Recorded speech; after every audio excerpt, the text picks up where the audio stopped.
안녕하세요, 레치행입니다. 오늘은 매매일지를 남기고자 하는데요. 제가 단타로 매수 매매를 하지 않다 보니 자주 올리지는 못하는 것 같습니다. 이번 거래는 개인적으로 많은 것을 배우게 된 사례이고 여러분들에게 공유하면 좋겠다고 생각했습니다. 오늘 이야기할 종목은 XPLA 코넥스라는 코인입니다. 결과부터 말씀드리면 저는 이 종목을 최종적으로 마이너스 92%의 손실 상태에서 매도했습니다. 아마 많은 분들이 궁금하실 겁니다. 도대체 어떻게 마이너스 92%까지 버티게 되었을까? 오늘은 이 과정을 솔직하게 이야기해 보겠습니다. 먼저 코넥스가 어떤 프로젝트인지 간단히 알아보겠습니다. 코넥스는 컴투스 그룹이 만든 레이어 1 블록체인 프로젝트입니다. 게임, NFT 콘텐츠 산업을 블록체인과 연결하겠다는 목표를 가지고 만들어졌으며 국내 기업이 직접 참여했다는 점 때문에 당시 꽤 많은 관심을 받기도 했습니다. 하지만 현실은 조금 달랐습니다. 시장 경쟁은 생각보다 훨씬 치열했고 수많은 레이어 1 프로젝트들이 등장하면서 존재감이 점점 약해졌습니다. 제가 이 종목을 매수한 시점은 2024년 4월 13일입니다. 당시 매수 가격은 209원이었습니다. 지금 생각해보면 진입 이유가 상당히 단순했습니다. 유튜브 방송에서 언급된 종목이었고 진입 타이밍이 괜찮다는 의견이 있었습니다. 그 말을 듣고 크게 고민하지 않고 진입했습니다.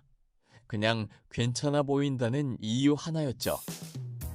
당시 시장 분위기를 보면 이해가 되기도 합니다. 비트코인은 2023년부터 꾸준하게 상승 중이었고 2024년 또한 상승이 이어오면서 시장은 낙관론으로 가득했습니다. 많은 사람들이 이야기했었죠. 이번 반감기 이후에는 엄청난 상승장이 올 것이며 알트코인도 결국 따라 올라갈 것이다. 저 역시 그런 분위기에 영향을 받았던 것 같습니다. 당시 공포 탐욕 지수를 보면 약 68 수준이었습니다. 이미 탐욕 구간이어서 그런지 오히려 더 오를 것 같다는 생각만 하게 되는 것 같습니다. 그렇게 저는 코넥스를 보유하게 됩니다. 이후 시장은 생각과 다르게 흘러가고 비트코인은 강했지만 알트코인은 약했습니다. 많은 알트코인들이 반등하지 못했고 코넥스 역시 지속적으로 하락했습니다. 반등하겠지, 다시 올라오겠지, 반감기 사이클에 맞춰 상승 구간에는 달라지겠지. 그런데 반등은 오지 않았습니다. 20%, 마이너스 40%, 마이너스 60%, 그리고 마이너스 80% 여기까지 오면 이미 판단이 흐려지기 시작합니다. 이때 많은 투자자들이 하는 행동이 있죠. 바로 물타기입니다. 평단을 낮추기 위해 추가 매수를 합니다. 하지만 저는 하지 않았습니다.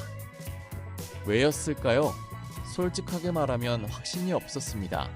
만약 정말 좋은 종목이라고 믿었다면 추가 매수를 했을 것입니다. 처음 진입이 잘못된 거란 거죠.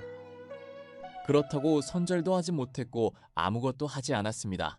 매수 기준은 없고 손절 기준도 없고 추가 매수 기준도 없는 상태, 그냥 방치였습니다. 시간은 계속 흐르고 어느 순간 수익률은 마이너스 90%까지 내려갔습니다. 여러분도 경험해 보셨을지 모르겠지만 마이너스 90%까지 내려가면 사실상 포기인 거죠.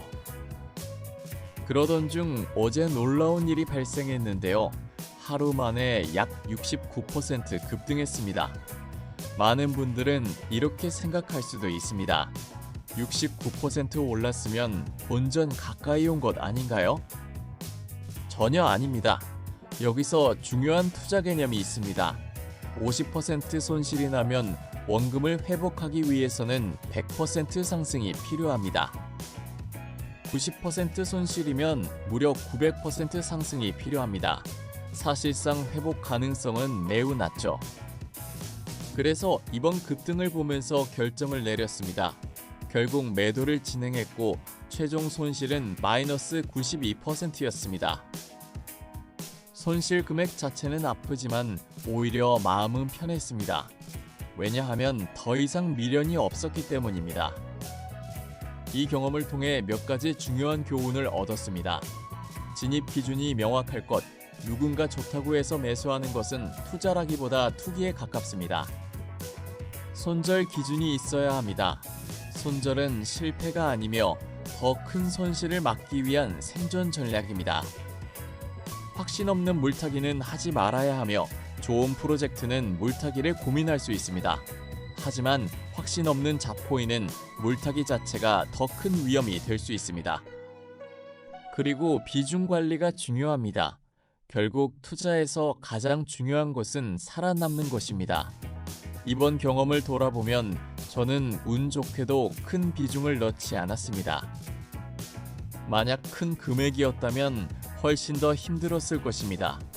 비트코인은 꾸준히 모아가고 있지만 알트코인은 명확한 이유가 있을 때만 접근하려고 합니다. 이번 코넥스 매도는 단순한 손절이 아닙니다. 많은 배움이 있었죠. 혹시 지금 손실 중인 종목이 있으신가요? 저의 계좌에는 아직 수두룩합니다. 대부분 비슷한 시기에 진입한 코인들인데 최종 결과도 그렇게 좋지 못할 것으로 생각하고 있습니다. 최종 매도 처리를 하게 되면 재차 공유드리는 영상을 올리도록 할게요. 여러분들은 저와 같이 기준 없는 매매는 하지 않기를 바랍니다. 투자는 결국 확률 게임인 것 같습니다. 100% 맞출 수는 없죠. 하지만 실패를 줄이는 방법은 앞서 말씀드렸듯이 명확한 기준을 세우고 지키는 것입니다. 오늘은 마이너스 92% 손절 경험을 솔직하게 공유해봤습니다. 부끄러운 이야기일 수도 있지만 누군가에게 도움이 된다면 의미 있는 경험이라고 생각합니다. 여러분은 저와 같은 실수를 반복하지 않으셨으면 좋겠네요. 다음 영상에서 더 좋은 내용으로 찾아뵙겠습니다. 영상이 도움이 되셨다면 좋아요, 구독, 알림 설정 부탁드립니다. 레츠행이었습니다. 감사합니다. 투자에 대한 모든 책임은 투자자 본인에게 있습니다. 이는 투자 결정과 결과에 대한 책임을 의미하며 정보 제공자는 법적 책임을 지지 않습니다.